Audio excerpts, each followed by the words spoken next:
For the first time this season, Tennessee basketball played a game in Knoxville against an SEC opponent, won, and it was by less than double digits.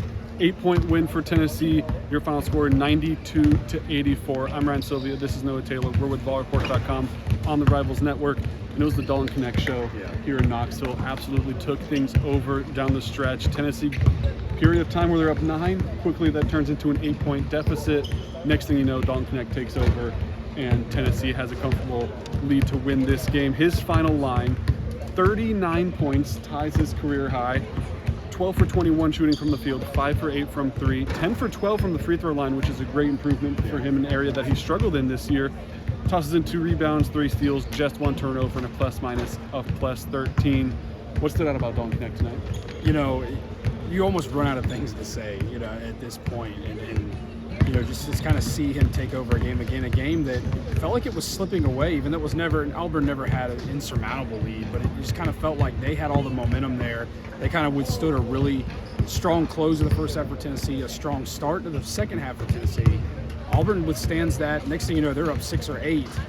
But you've watched enough Tennessee basketball this season to where you're waiting for a Dalton Knecht to take over. We've seen a lot of that on the road. It feels like this is kind of the first time we've seen something like that in this building. And you know, obviously, like you mentioned, tied to career high in points. Very close to that 40-point threshold tonight. Just finishes short. Second game in a row here where, you know, Zakai Ziegler just finishes short of that triple-double too last week. So, yeah, I mean, I don't know what else you can say about the guy, what he's been able to accomplish. But when he's playing like that, and then obviously he had a pretty strong support cast tonight with some other guys, josiah and Zakai Ziegler finishing in double figures. This team's just really, really hard to beat, and they're incredibly hard to beat in this building. You hinted at it. When Dalton Knecht's playing like that, it's a nearly impossible team to beat. Now that you have that offensive kind of plug-in guy that at any time can go nuclear, get you nearly 40 points on a nightly basis, is how it feels at this point in the year. How do you feel like that translates to March and the success of this team? Some years in the past under Rick Barnes, it feels like that's maybe been the punch they've been missing, is that one extra guy that, all right, Tennessee's down 8. You need a guy that steps up and kind of takes the game over. But I have that now in Dalton Knecht. How do you feel like that's going to play in March with just 3 regular season games remaining, minimum of 5 left for Dalton Knecht here? Well, I think you just summed it up. I mean, that's the biggest difference between this team and past Rick Barnes teams. That's a huge weapon that's going to help them tremendously, because you touched on it there. We saw it last year in that Sweet 16 against FAU. We saw it in the SEC tournament against against Missouri when they were knocked out in the second game there. Saw it late in the year against Auburn in Auburn. You were having games where you were missing that offensive jolt, that guy. You get down 8 in a game like this. Now you're playing at home. Last year, that helps. Tennessee's always been good here under Rick Barnes. They've been good here for a long time. But this is a type of game last year where if you don't have a guy like Dalton Knecht, it may slip away from you. I think that does bode really well for this team going into March, and I think we're going to learn a ton about them in the next couple of games. Obviously, going to Alabama, I know we'll touch on that. But going to Alabama, going to South Carolina, can he do? We've seen him do it on the road a lot this year. Can he do it in those 2 games with an SEC championship on the line? Yeah, it really does feel like maybe the missing piece for Tennessee in these last handful of years. You maybe had it back in 2019 with Grant and Admiral and Jordan Bone and that entire roster, and things come up just barely short, kind of a big what if on that season with that Purdue game.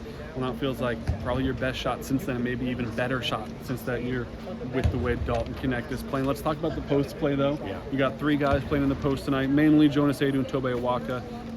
Manning that position for Tennessee. For Aidoo, 14.7 rebounds. For Tobe, 9 points, 5 rebounds. But you also get 2.5 minutes from JP Estrella tossed in there.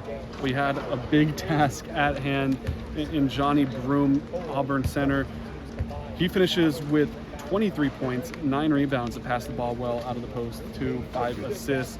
How do you feel like the post played today on the offensive end for Tennessee, and how do you feel like they did at limiting what Broome was able to do? I think it's an incredibly good sign for this Tennessee team, because we know what Jonas Aidoo has been capable of. We've seen Tobe Awaka the last couple of weeks really kind of hit his stride, come in, give you some valuable minutes. But the one thing we were kind of looking out for, and one thing Tennessee hasn't faced in a while, is a guy that plays up to the level that Broome plays in the post. They struggled against North Carolina, Purdue, Kansas, guys that featured some, and that's maybe not fair because those guys have some really elite post players, but it's been kind of a while since Tennessee's faced one of this caliber, and right here before the calendar turns to March, they they did a pretty good job of containing him down there and scoring on him and kind of making their presence known. I think that's a really good sign for this Tennessee team. They were a difference down there. I know Dalton Knecht obviously was the biggest difference in this game, but like we mentioned earlier, that support cast, he had that available with what Adu and Tobe and of course JP getting in there as well, what they were able to do tonight. Because even when you look back at the beginning of SEC play, Tolu Smith gave Tennessee all it could handle and was a big reason the Vols lost that SEC game.